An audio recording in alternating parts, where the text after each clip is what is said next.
We've hyped up eGPUs a lot, but what are the downsides? Well, hopefully none, because I'm ready, Andy. Are you? Finally, after months of listening to you excitedly talking about your eGPU, showing me how to do it, I'm finally ready to take the plunge. Oh, really? Yeah. I'm ready to build my eGPU, Andy. wow. I need you to sell it to me. I thought I've already sold it to you. Yeah. After all these months of talking about it, you come in this morning and went, I want to do a video on all the bad things I found so far about eGPUs. I have discussed all of these in the past, but in fairness, in here and there, and whatever, you know. But maybe it's time to add balance to this discussion. Yes. Yeah, I feel like it's worth talking about. Long-time viewers will know that MOBAPAD is our absolute favourite brand for Switch controllers and Joy-Cons. So we're proud to announce that they're today's super awesome video sponsor. We've tested countless Joy-Con alternatives, and MOBAPADs are a league above the rest with the best specs you could dream of. Say goodbye to Joy-Con drift, hand cramps, and poor accuracy. MOBAPAD's Joy-Cons are the best that there is, and their Pro controllers are just as epic too. Packed full of features with great ergonomics and app support, turn your Switch into a Switch Pro. If you're looking for a new Pro controller or the best Joy-Con alternative that you can buy, check out the MOBAPAD link in the description. There are numerous, and I guess what's nice is that the other day you put a video out kind of collating all of the best tips for setting yours up. Yeah. Which was kind of like taking the highlights of all of the things, the journey you've gone on so far. Yeah. But what we've not done is kind of collate all the kind of really the difficult friction points that unfortunately you actually can't overcome at all. Yeah. There is always a downside to everything you do. Yeah, absolutely. There's hurdles that you're going to have to try and, get over, and some you can't. Some you can't. And I suppose what we're going to do here is talk about the dark side of eGPUs. Indeed, yes. And the first one, it's really dear to my heart. Yeah, because it's kind of exactly where I sat. When I watched you doing it, I was like, that looks like a lot of hassle. Yes, yeah. I love the idea of it. Looks like a lot of hassle. Yeah. And it is a hassle, isn't it? It is, yeah, building one. And even for someone who's very comfortable and very confident building computers, it's a faff. It's a faff, yeah. Definitely, and especially for some of our newer members as well in the Discord. Yeah, we're saying the same thing. Like, I can't remember. I'm so sorry. I can't think of who it is right now. But they're like, I'm so much more like AJ. Just give me the thing done. yeah. I'm not like Andy, where he like faffs around and builds it. You know. No. I feel really guilty. I can't. It doesn't matter. Get the name to. You know who you are. To my head. Yeah. So the idea of when the XG Mobile 2025 got announced. Yes. 50 series in it. I was like, oh, okay, that's a bit more like me, but the price is, you're paying a price for someone else doing all the hassle for you. Yeah. Yes, absolutely. Whereas building one, you've got, well, first of all, you've got what we coined as the dead Robocop. Where you've just got cables and spew everywhere. I think a lot of the hassle is kind of introduced by the fact that they're, what was the Razer product called? The Core, was it? Yeah, the Razer Core series, yeah. I think since those kind of products have been discontinued, I think there's a lot more hassle that's been introduced. Absolutely, yes. I think they solved a lot of it, and now they're not here. They were beautiful. Those Thunderbolt 3 early, like Alpine Ridge stuff, like really, I love those chassis, like aluminium like chassis, and it was just so convenient. Because the Thunderbolt or USB controller's already in there, so you don't have to worry about that. It was all the done. chassis already taken care of, the cooling's in there, you'd literally... It's just a PCIe slot. Yeah, you just slot your graphics card in, push it together. No power supply problems. And you're done. You know, whereas now you can still get those, you know, but if you want the best performance, you're going to have to build yourself one and use a newer controller. Specifically, like the best controller right now is the UT3G, you know, the ADT Link UT3G. It's the only way to get like PCIe times 16, like, 4x4 basically. Yeah. So that's the best thing that you want to get yourself if you're looking at building one. But even that is, it's not an easy. You're looking at AliExpress and stuff. And absolutely. You're hunting around for these parts, and then when you're on place, it's not like going to eBuyer or Overclockers or something. It's not. It's even the process of getting the right controller is. Yeah. Am I getting the exact right one? Because this is. Different versions. So then you have to find like idiots like us and find the exact link. Yeah. Every part of it is difficult. Yep. Then you need to get your GPU, whatever GPU you're using. Then you need to make sure you've got a power supply that's capable of actually running that. And then you need to think to yourself, am I ever going to want to upgrade this into a PC? So now I need to get a power supply with enough overhead to actually support a full system. Yeah. You know, and that kind of thing. So there's a lot of things to think about. And then once you've got those bits, equals dead Robocop. And then you need to think, am I going to try and build an enclosure for it? Or am I going to 3D print something? It's just so much faff. I would say it leads in nicely to the second kind of negative, but I would say it's probably, I wouldn't even say probably, from experience, it's easier to build a PC. Yeah. Oh, yeah. And source the parts. Absolutely. Yeah. Because PCs are so widely available. Yeah. You buy an ATX case. You know an ATX motherboard's going to fit in that case. You know an ATX power supply is going to fit. Yeah. And if not, you go micro ATX. And then everything has got their own slots. Yeah. Like I found when I built my eGPU, I bodged mine into like a mini ITX case. I love the idea of it being a mini ITX case because once it's all done, it's a very elegant, small it had footprint a handle. design. Yeah. So even had a handle for those moments that you're going to move it to clean it. But you know, I had to bodge that in there. It was a bit of a like, let's think about this. It wasn't just buy it and put it together. It's difficult. So you have to be you have to go into it eyes wide open, I think. Yes. The point. Yeah. And the eyes wide open part as well is the cost. Yeah. Because if you were going to make a comparable cost to an all-in-one, like we're just saying. Yes. It doesn't really stack up, does it? Not really. Particularly favourably. No, because it really depends. There's a lot of those really cool little all-in-ones that are super portable, very, very cool. They've still got a price tag on them. Yeah. You know, but obviously you've then got the downside of it's not upgradable.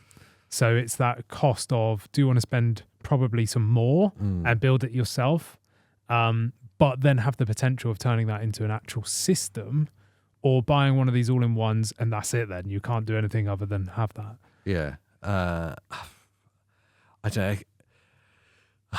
I think if you're going into the idea of an eGPU, it's because you don't want a PC in your lounge, and you want to be using your Ally X or whatever your handheld is, or whatever. Yeah. And you just want the one device, and that these things are making it hybrid. Yes. It's worth noting, like the hassle and the cost involved in that it's a big expense for not a huge payoff. Yeah. It is an expense. And I think for those people that don't want to faff around, buying a little all-in-one thing is probably a better idea. Yeah. But you are totally limiting yourself there because you're stuck to whatever. You can't upgrade it. You can't change it to a Thunderbolt 5 controller if it drops out or anything like that. Because we are focusing on the negatives. This is the whole point of this video. Yeah. I think the whole thing would be made much more comfortable if there were more products like the Razer Core on the market again. Absolutely. I think current controllers. Yeah, I think Razer should jump out when all the Thunderbolt 5 stuff happens. Yes. And bring out a new one. Just revamp it. Call it the Core again. Yep. Just reintroducing the Razer Core, and then it has a Thunderbolt 5 controller. Do you remember what the retail was on the Razer Core? They were expensive. They were, weren't they? I can't remember what. They were like 600 or something. And that's without a GPU. Yeah. Just for the actual thing. Yeah. So then you talk about the cost, and then actually getting an all-in-one, or even building one. Yeah. You're getting very close in price, aren't you? Yes. Yeah. If just the housing and the controller and the power supply is 600. Yeah. Yowza. Yeah, exactly. But then it's not far off, I suppose, when you're building it. Well, no, it is actually, because you save a lot of money actually. Yeah, you save. Well, that's always the trade-off, isn't it? Yeah, it's always cheaper to do it yourself, but it's always a lot more hassle. But it's a lot more fun as well, I will say. That's the flip side of it being hassle. Yes. Yeah. You get to like really intimately know your device. Yeah. And there is an element of kind of Lego fun to that. Yes. Well, I stuck fans in mine. I had like extra. You're like cable tying, docks and stuff. Yeah. I had a dock inside it with an extra. Like I had a freaking USB 4 certified extender, so like female to male, so that I could then plug the dock into it and have an extended cable. Like there's so much stuff going on there. I want to get into, excuse me, I want to get into some of the more deep problems, some of the more technical stuff that people that have done it would have come across, and those that are sat on the fence really need to know about. First one's driver conflictions if you're using AMD. Yeah. So a lot of those all-in-ones that you buy are all AMD chips. Yeah. And there lies a problem because you're going to get clashing. So like a lot of the negative reviews on those things are because people are just plugging them in, expecting them to work. And unfortunately, with eGPUs, that is not the case with any step of the way. Like, you're going to have to go through every hurdle to get this thing to work. You've got to beat it into submission, right? So with AMD... It's because there's like integrated graphics in the APU, isn't there? So having external graphics that's the same, it's just like... Yeah, it's the driver conflict, And it comes down to I believe, the drivers directly from said company. So for the Ally, for example, I think it's an ASUS driver problem, right? It's because if you remove that driver and just install a native 780M driver, which is the graphics side of the APU in the Z1 Extreme, then it works. So that's what you've got to do. You've got to not use the ASUS drivers. You've got to use the AMD. Does that ASUS driver get replaced when you update Windows each time? No. It doesn't? No, you have to manually do it. But I know, I mean, does it get replaced when Windows updates? Because some of them I don't you believe manually switch off, get replaced, and you have to go back every time. No, because I don't think it would be in the Armory Crate software that it would show us like a different driver. Yeah. But I never did that because I did an NVIDIA card. Well, NVIDIa's not safe though. No, NVIDIA is still an issue because whilst the drivers don't clash, Error 43. You can still use the native ASUS drivers, so you don't have to be side loading drivers. You can use the stock Ally drivers, but as I ran into, as well as many others have, is you plug a graphics card in, install the drivers, and you're like, and it's not working. Great. Go to Device Manager, and it shows the display, but when you click on the description, error 43. So then you need to go and find error 43 script. So you run this script and it removes the error, it refreshes, and then it comes on. But you have to run that every time that you wipe the drivers. So if you did a clean install of your NVIDIA drivers, you'll get NVIDIA error 43 again. So it's frustrating. But I did find that once I'd done that once, every time I updated my driver was fine.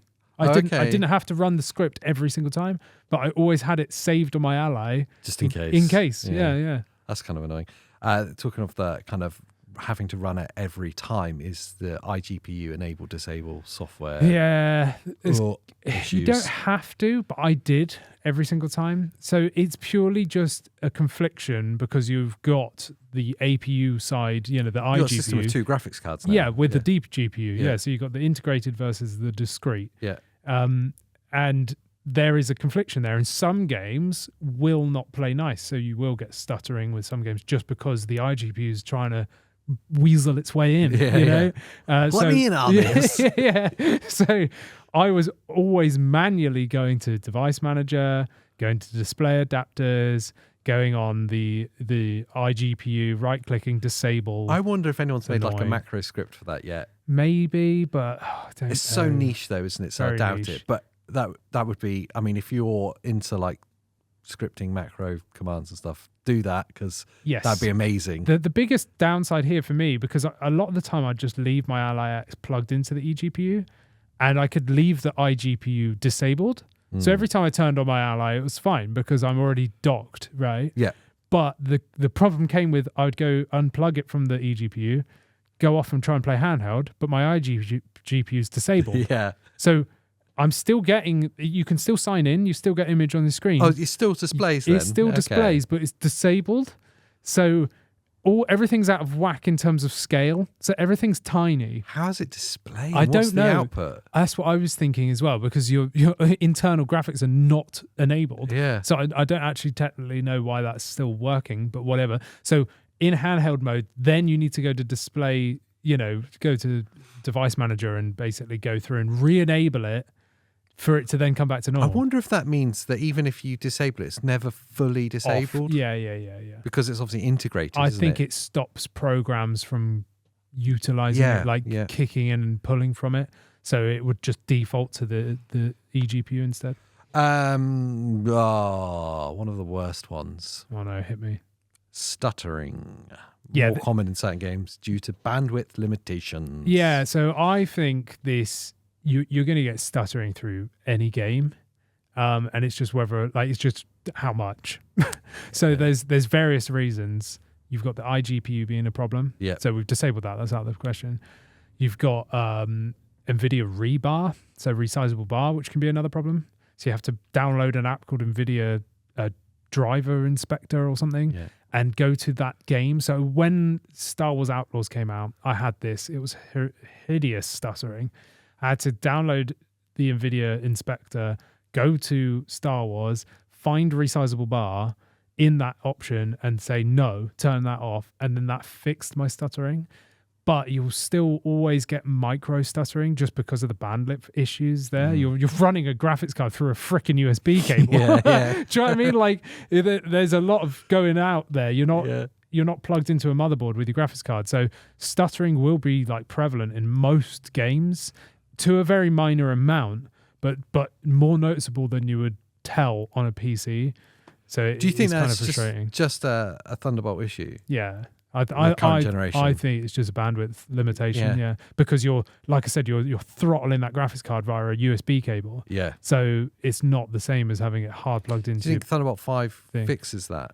Well, I think it will certainly help because it's like double the bandwidth, basically. Yeah. Well, with triple. Yes, it's huge. Yeah, it's up to 120 from 40, which is nuts. Yeah. So that's the most noticeable thing that's going to annoy a lot of people. The sad thing is, like, there's a lot that Thunderbolt 5 promises, and you look at that, like the XG Mobile is a great example of that. It's a huge amount that could offer, but there are no devices that have it yet. No, nothing's got a Thunderbolt 5. Apple stuff. Yeah.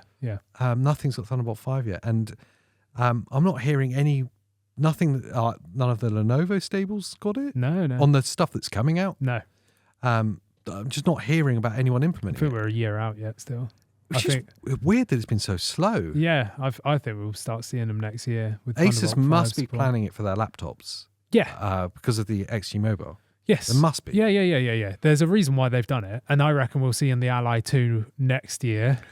Kind of 5. In a very topical way, coming on from the recent podcast, do you think the Xbox Ally will have Thunderbolt 5? Or do you think it's just going to be straight up the Ally Z1 chassis? Yeah, that. Anyway, that was a random aside. I think it'll have USB 4. There's no reason for them to want it, because if you want it on your TV, play it on the Xbox. Yeah, exactly. Ray tracing. Ray tracing. This basically is weird. just doesn't exist. Just doesn't work, and I don't know why. Because with my 4070, if I had that in a PC, it's a very capable ray tracing card. Yeah. Because it's only very recently been superseded. Yes, isn't it? Like literally just. Yeah. So it's a very capable. It's got dedicated RT cores, for ray tracing, and that's fine. But what I noticed with Indiana Jones playing that, or any game, is Spider-Man Miles Morales was the first one. Oh my days, it tanked. I've done an eGPU video where I show. I think it's called "I Get Over 100 FPS." Or something. We did a whole podcast on why ray tracing sucks. Yes. And the primary factor for that was our experiences looking at, like, Spider-Man Miles Morales is a great example. Yeah. But how it was just tanking performance. Yes, it does. I mean, we all know ray tracing tanks performance. Yes. But, I mean, this is on another level. Yeah. I was getting 90% performance degradation there when it shouldn't have been. It should still be able to do ray tracing, and it just didn't. So Miles Morales was a huge one. You turn on ray tracing and boom, it just tanks the game entirely, unplayable, increases stuttering tenfold. The 1% belows were 1 FPS, it was horrendous, which is one of the main problems there. And then Indiana Jones was the same. It ran the game, so the eGPU setup, I could run 4K 60 wicked, turn on any type of ray tracing, you get 5 FPS. To the point where I enabled ray tracing, it took me over 10 minutes to get to the setting to disable it, because even the settings screen was ray traced, and the bottleneck or whatever was happening had broken the eGPU. And oh my days, it was so frustrating. I think so much, well, it must be so much this is a bottleneck problem. Yeah. Because, like you say, the 4070 should be more than capable to be able to cope with that. Yes. And And the fact that it's now affecting to the point where you can't even scroll through the menus, it's definitely a bottleneck. Something issue. was breaking and it was not good. And just to recap on the stuttering thing that I touched on earlier, because I've just remembered now, one of the major reasons why you get stuttering is the 1% lows. Yes. So whilst you're looking at a game that's at like 60 FPS and it should be really smooth, but you're getting micro stutter, is because the 1% lows are so low that it's fluctuating like massively, and that's causing that spiky like jaggeriness. And again, can be seen on my performance. I benchmarked a load of games in an eGPU video in the past, and I put them on screen with graphs, and I show you the average and the 1% lows, and the 1% lows are savage. Like, they're bad, and I discussed them in that video, and that is the major cause. And again, I think it's a bandwidth problem. Yeah, it must be. And again, on the bandwidth problem, this is probably the weirdest issue that you come across, is that 4K native is better than 1080 for performance. It's so weird. It baffles me still. There's some weird confliction happening that happens with eGPUs, where even though like you have to untrain your brain. Yeah. So like for me, long time PC gamer, you know, want more performance? Go lower resolution. Drop the resolution. Exactly. Want more performance? Drop the game specs. Do you know what I mean? There's the settings, you know. Not with eGPUs. With eGPUs, it's the other way around. So it struggles at lower resolutions, and at higher resolutions, it performs better. And that's because at lower resolutions, you're taking the strain off of the graphics card and putting more processing load on the processor. Yeah. And again, that bottleneck of you're running a graphics card through a cable, right? That's what it ultimately always comes back to. That then puts more strain on it. Yeah. And leads to worse performance. Whereas if you go 4K balls to the wall, just everything maxed out, you're now taking all the load off of the Ally, let's say, and the CPU, and putting maximum load on the GPU, opening the bottleneck up. Yeah. You know, the bandwidth. You're maxing out that bandwidth utilization, which then allows the GPU, because of it's going through a cable, to have more data and run better, basically. So it's just so backwards. So if you start hitting up against, which you're bound to, struggling performance running at 4K, you're doomed. Yeah. There's not much you're going to be able to do now. No, either wait for Thunderbolt 5 or buy a better graphics card. yeah, and there's like you've put as well, like the graphics setting changes in doing that just don't seem to do anything. This was annoying for me, and I still don't know the reason. So if you're a super eGPU nerd, please let us know in the comments. Changing graphics settings doesn't tend to do anything.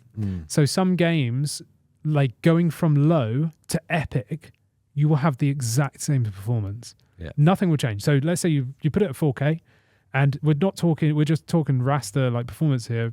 So no upscaling or anything, just whatever resolution you want to choose, change the settings, go from low to maxed out on every resolution, you get the same performance. It's 100% a bottleneck so issue. Weird. The more I'm thinking about it, it's 100% a bottleneck issue. It must be, but it just doesn't seem right to me. Because that sounds like something is capping some of the performance. So there's a peak at this level.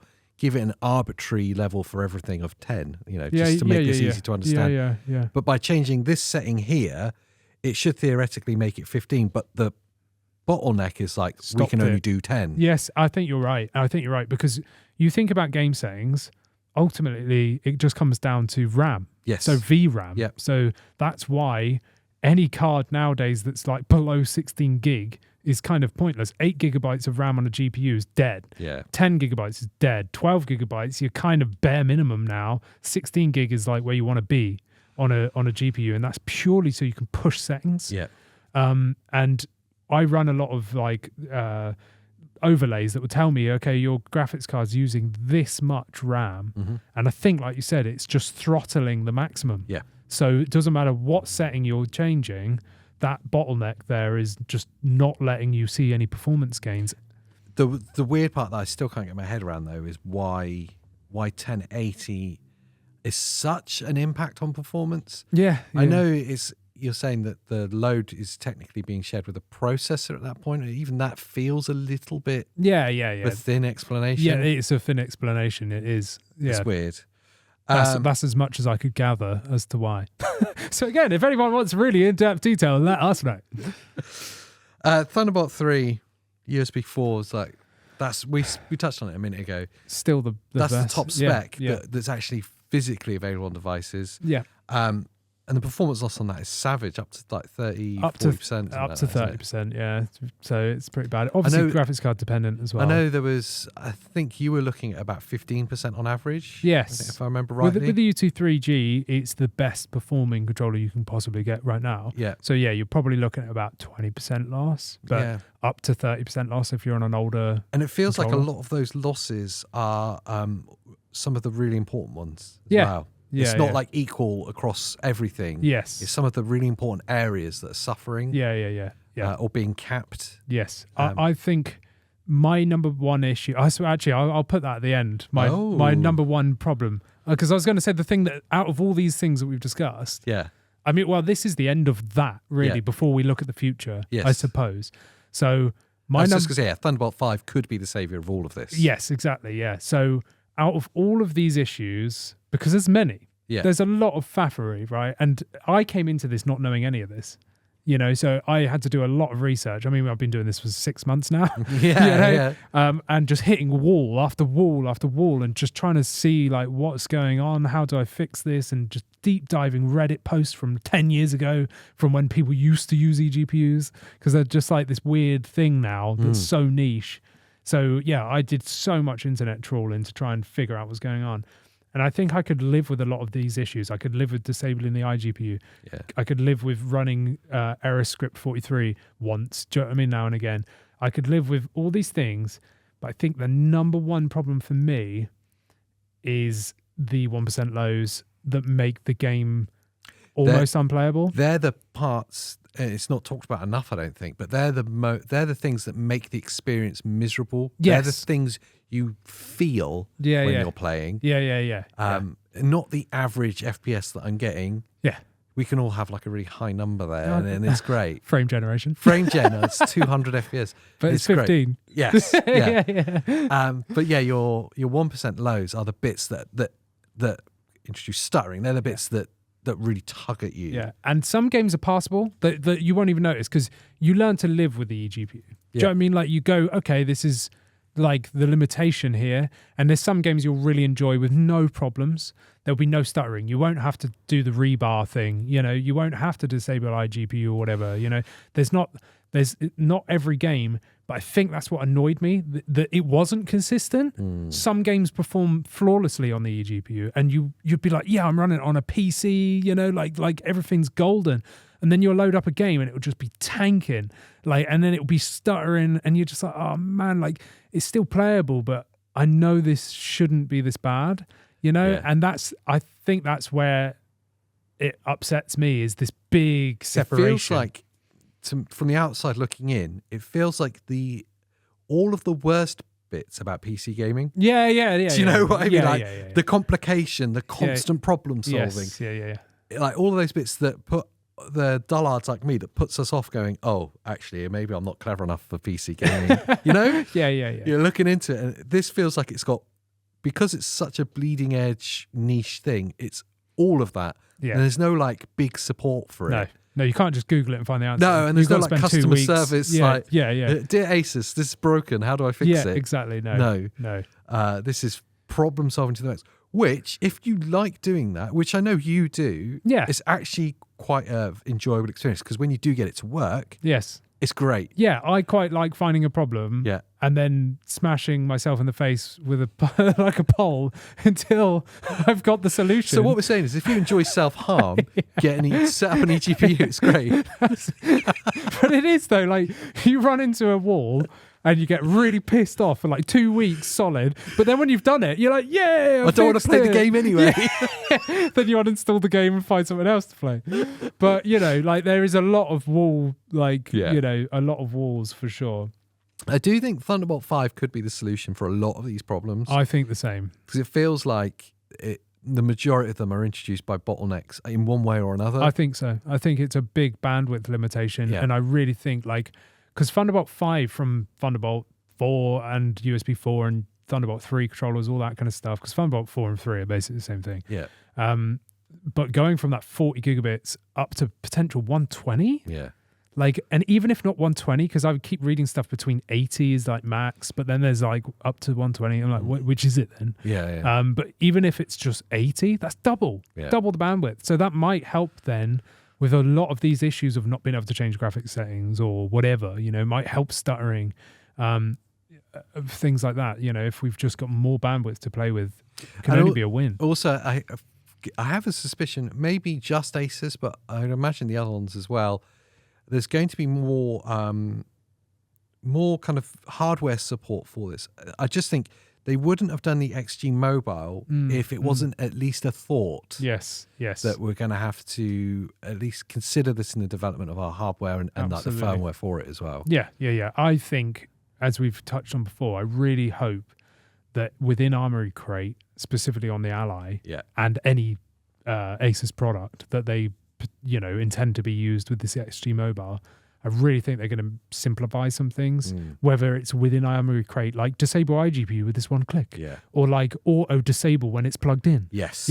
Stuff like that. I think there'll be some nice tips, like easy quality of life improvements. And if not, if ASUS do watch this, then do it. Yeah. What are you doing? Yeah, because well, why are you selling the XG Mobile if you're not going to make it easy for people? The whole point of that is that it's simple, isn't it? Yeah.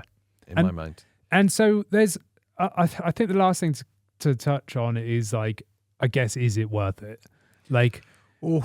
Because you've got two options here, well, three, I suppose, but two in my mind is build a PC or get an eGPU and run it alongside your Ally X or your handheld or whatever. Yeah. Obviously, the cheapest way is going to be your eGPU. Yeah. But it's going to be these hurdles because you're paying, let's just assume people watching have got an Ally X. It's what, 700? Yeah. Yeah. And then you're going to have to then build an eGPU. Let's just say another minimum 500.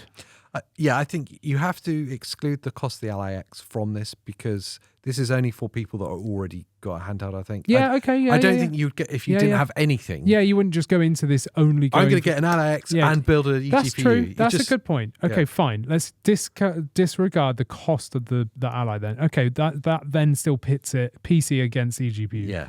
If you're someone with an Ally X and you've got the Ally X and you're like, you know what, I want to play on the TV but with better, performance or whatever, those are your two options. Yeah.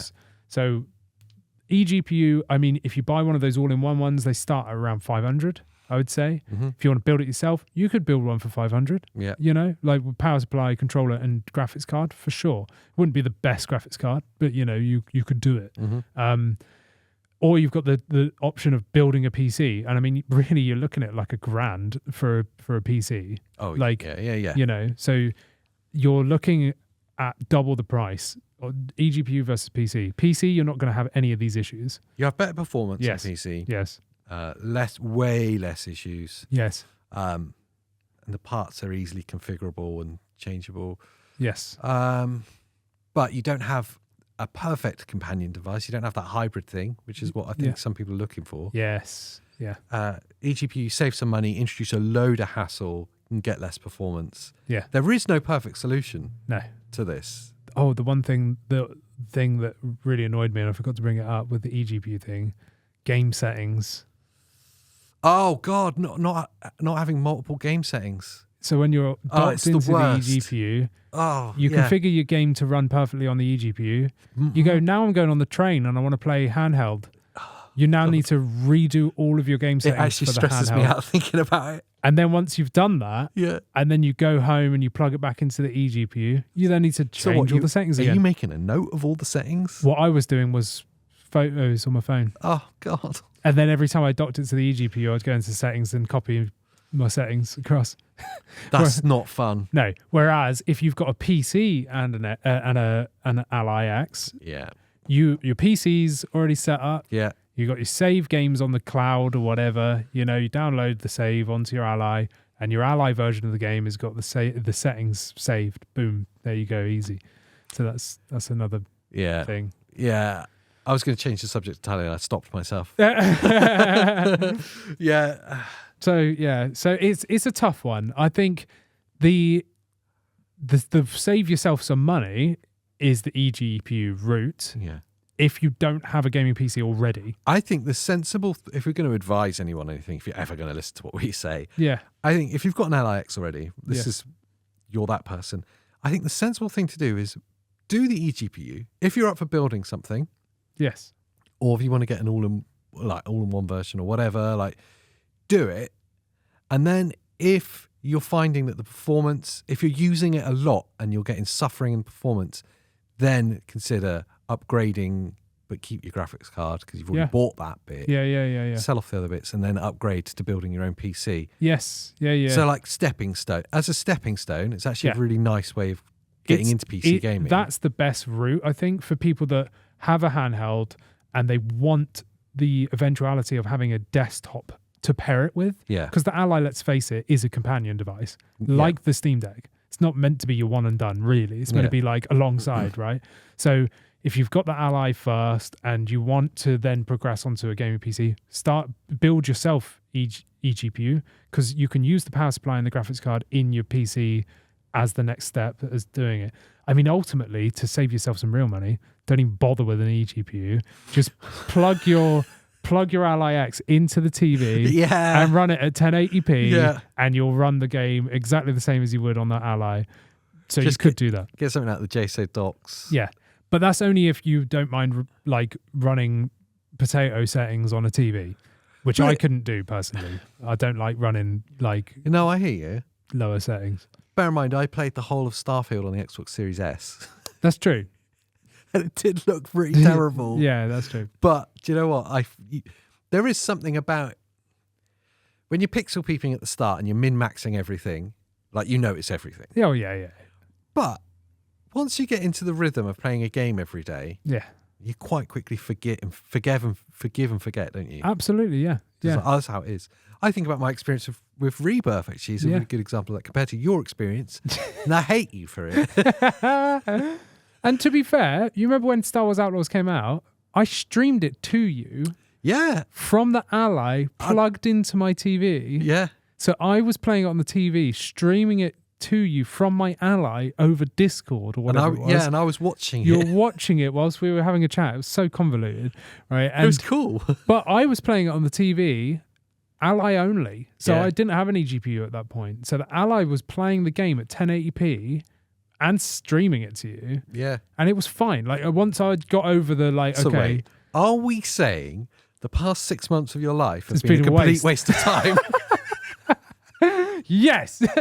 No, it's totally viable because I personally, when I sit down, I've got a big 77-inch OLED. Yeah. I want to reap like the best settings and stuff. Do you know what I mean? I want to enjoy it the most. That those of you watching this, if you're like, I really want to play it on TV, but I don't think you could do it, you can get away with it. You can get away with it. Yeah, you don't need to spend money. Just buy a dock. And especially if you've got an older TV, if you've got a 1080p TV, which still most people do. Yes. I mean, then you'll be fine. Yeah, you'll be absolutely fine. Yeah. You wasted all that time. Anyway, there we go. I'd love to know what you guys think. Has it been helpful hearing all the reasons why you shouldn't do it after Andy spent months telling you how and why you should? I'm going to go cry in the corner now. Make sure you're subscribed to have more revelations from 128kV in the future. In fact, the next one's going to be absolutely massive. I guarantee it. Yeah. Wow. I know it is because I already know what it is. Oh, right. Okay. Yeah. Good. I don't. Brilliant. Join in the conversation down below in the comments. Whilst you're down and digging around, like the video, subscribe to the channel. And what else should they do, Andrew? Become a member so that you can talk to us and tell us, why did you make me build an eGPU, Andy? Please do that. Until the next time, we'll see you then. Bye. Have a nice day. Yeah. There we go. Have a nice day. Have a nice day. What a question mark. Yeah, well, that's how I did it originally. Have a nice day. Because originally AJ said to me in a podcast ages ago, what else should they do, Andy? And I was like, I don't know. Have a nice day. Have a nice day. And then everyone was commenting it like, yeah, I love that. So it's just stuck around now. Right, so have a nice day. Have a nice day. Maybe.